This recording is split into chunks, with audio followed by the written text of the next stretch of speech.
রাজ্য সরকার কিংবা আমরা আমরা অ্যাজ এন ইন্ডিভিজুয়ালও অত্যন্ত মর্মাহত, এবং নিশ্চয়ই এটা হওয়া উচিত নয়। এবং হওয়া উচিত নয় যখন বিচার বলে দিয়েছে যে সে অভিযুক্ত, এই অভিযুক্তকে সেই শাস্তি মৃত্যুদণ্ড দিতে হবে। এই জায়গায় দাঁড়িয়ে তারপর বিচার ব্যবস্থা যেমনটা চলছে, যেমন কেউ তো কোনো কোর্টের দরজা বন্ধ হয়নি, হাইকোর্টও আছে, সুপ্রিম কোর্টও আছে, আবার হাইকোর্ট আমরা যে যুক্ত করেছি সেটা আবার হাইকোর্ট শুনবে সোমবার, আবার সুপ্রিম কোর্ট বিভিন্ন প্রশ্ন নিয়ে সেটা নিয়েও শুনবেন আগামী বোধহয় 29 তারিখে।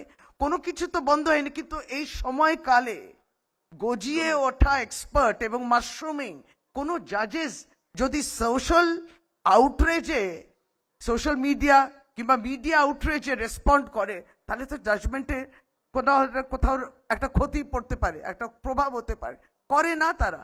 আপনি দিচ্ছিলেন ব্যাখ্যা, আপনি দেখুন এই সবে যারা আলোচনা করছেন বুদ্ধিজীবীরা এবং বিভিন্ন মানুষ বলছেন যে সত্যি কি এটাকে বন্ধ করা যাবে, এই ধর্ষণকে, যে আমি বললাম 90টা আলোচনা এখন হচ্ছে যে কেন এই পেট্রিয়ার্কাল সিস্টেমটাকে নিয়ে অ্যাড্রেস করবে না, সে সরকারি হোক, অর্গানাইজেশনই হোক, জনসাধারণই হোক না কেন। এইটা কিন্তু এই রাজ্যে অ্যাড্রেস হয়েছে, কারণ নারী সশক্তিকরণের পথে কিংবা নারীকে সশক্তিকরণ করার জন্য বিভিন্ন আপনি প্রকল্প, বিভিন্ন পলিসি এই যেগুলো আছে সেটা কিন্তু সেই দিশাতেই রয়েছে। আর যদি এই সরকার অপরাজিতা মতো বিল করে, অপরাজিতা বিল যেটা সেপ্টেম্বর 2024-এ এই রাজ্য অ্যাসেম্বলিতে পাশ হয়েছে, আমি কোনো রাজনীতি এর মধ্যে আনতে চাই না, কিন্তু ওটা কিন্তু একটা পলিটিক্যাল ফ্ল্যাশ পয়েন্ট হয়ে গিয়ে দাঁড়িয়েছে, যেটা হওয়া উচিত নয়। সেটাতে কিন্তু মৃত্যুদণ্ডের কথাই বলা হয়েছে, এরকম একটা জঘন্যতম, যেখানে আমরা মনে করি বিএনএসএস এ সেই ল্যাকুনিটা ছিল।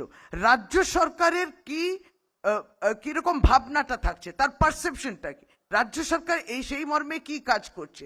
আমরা চাইছি যে এই যে পেট্রিয়ার্কাল সোসাইটি ব্যাপারটা থাকে, সেইটা কিন্তু এই পশ্চিমবাংলায় যাতে না থাকে, এই মানসিকতা যেন না থাকে। মহিলা এবং মেয়েকে কোন নজরে আমি দেখব, মিউচুয়াল রেসপেক্ট, ছেলেদের আমি কি শেখাবে, তবে না পক্সো মতো আইনটাকে আজকে স্কুল কারিকুলামে অন্তর্ভুক্ত করা হয়েছে। কোন রাজ্যে এটা করা হয়েছে, এগুলো তো মাথায় রাখতে হবে। রাজ্য সরকার সেটা চেষ্টা করছে, এবং সেই জায়গা আমরা অনড় যে আমরা চাই মৃত্যুদণ্ড, কারণ ফিয়ার অফ দ্য ল থাকতে হবে, যাতে এই রকম অপরাধ যেন আমরা কেউ না করি।